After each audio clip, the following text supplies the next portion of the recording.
I just want to come back to something you mentioned at the start, which we naturally may have drifted away from, which is the people. You said about why are people more interested, and we're interested in the products, but Growing Britain came about because of the threat to sell off what was described as the public forest estate, which is what people knew as the Forestry Commission, which in around sort of 2009 there was some leaks that it was being priced up for potential sale, not necessarily was going to be sold, but it didn't really matter. People got to hear about it, and they marched on London, and there was a discussion in Parliament under the sort of new petition rules, and some politicians suffered quite severely as a result of that outcry, and it was very quickly shelved. But it was realised that society had this real deep-seated but rather hidden interest in our trees, woods and forests. And it was largely sort of Middle England that marched on London, which is really unheard of, not like sort of Extinction Rebellion in more recent times, which is perhaps a more, I hate stereotype, but a more predictable protesting demographic. Yeah.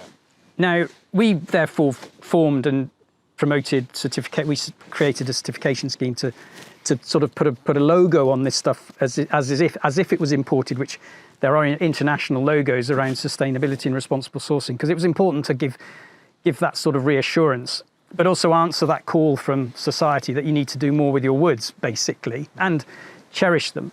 Now, Extinction Rebellion is more perhaps about a climate change carbon agenda rather than a place to go and visit freely, which perhaps the public forest estate was, what are we talking about, 10 years earlier? So more recently, we find we're on a crest of a wave with public opinion around trees and climate change. And, I happened to walk right through one of the Extinction Rebellion sort of times when they shut down the centre of London. And I was actually going to see a minister, and I had a suit and a tie on. And I walked right through the middle and sort of soaked up this feeling around trees. And all the placards had trees of some form on them and the words.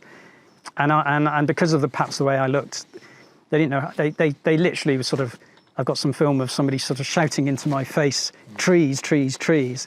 They had no idea who they were talking to. And, if you cut me open, I'd like to think I might look a bit like a tree. But what it said to me was that what we were doing and what we realised, it was just so right for not only where we'd come from for those 10 years, but the future, because these people were shouting trees at me because they saw it as a future for them, for the planet.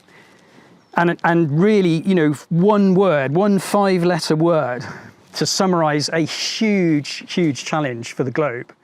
And they saw trees as the solution. And I guess, we've been around a bit in this sector. It puts hairs on the back of my neck now when I think about it, that's sort of generally younger people who care about the planet, who want us to keep doing what we're doing and do more of it and do it. It's an inspiring way to think about the challenges that we have to actually keep doing this, to keep making more of timber for those people. It's an amazing material. You can argue about its carbon neutrality when it's turned into certain things, but it ain't a fossil fuel. Yeah. It ain't plastic. Yeah. And yet it can, in certain terms, be just as versatile as what you might call modern products, modern metals, modern plastics. What this stuff's made out of is basically similar sort of chemical constituents. Lignins and tannins and various things that can be formed into different products.